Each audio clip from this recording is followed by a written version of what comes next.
c'est un peu compliqué de définir la théorie du karma en quelques mots, voire impossible. Elle est vraiment complexe et contient de multiples niveaux et spécificités. Alors quand on parle karma, qu'est-ce qu'on peut dire qui pourrait être le plus révélateur? D'abord, la première chose qui, je pense, est la plus importante à comprendre, on entend souvent dire c'est mon karma, il a fait ça, c'est son karma. Tout est karma. Quoi qu'il se passe, c'est karma. Donc le karma n'est pas une punition, le karma n'est pas une blessure que nous avons à guérir ou une maladie ou quoi que ce soit. Tout dans la vie est karma. L'univers a un karma, si on a envie de le dire comme ça. Dieu a un karma, si on a envie de le dire comme ça.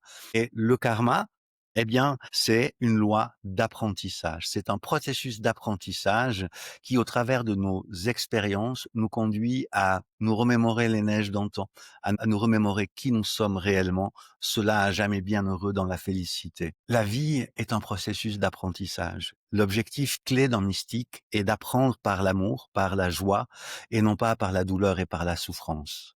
Donc, ce que nous essayons de faire, c'est d'adoucir notre karma pour pouvoir apprendre par la joie et surtout créer un karma auspicieux. Il est possible de dire que le karma est expérience, que le karma est la somme de nos expériences passées. C'est une loi de cause à effet. La manière la plus simple de le définir, nous récoltons ce que nous semons, nous récoltons ce que nous avons semé et nous récoltons ce que nous semons. C'est ce qui définit la loi de la responsabilité. Parce que ce que je récolte ici et maintenant, c'est ce que je semais dans mon passé. Donc je suis responsable de ce que j'ai semé. Mais ce qui ouvre une perspective intéressante, ça veut dire que si j'ai créé les conditions de mon confinement, entre guillemets, les conditions de mes auto-limitations, ça veut dire que j'ai la potentialité de créer par des techniques, par des approches, par une discipline, par un chemin spécifique, les conditions qui vont me permettre de sortir de cette souffrance. Et ça, c'est quelque chose de passionnant.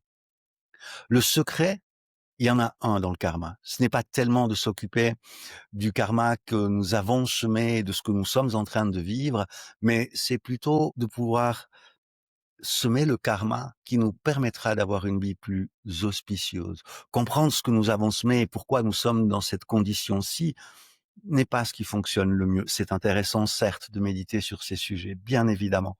Mais le mieux, c'est de s'occuper à avoir l'attitude, les actions mentales, verbales et physiques qui nous permettent de créer les conditions auspicieuses d'une vie future auspicieuse et dans cette vie également. Donc le karma n'est pas une loi du châtiment, c'est une impulsion, pardonnez-moi, émotionnelle du passé qui se déclenche sous des conditions données et que nous vivons dans le présent.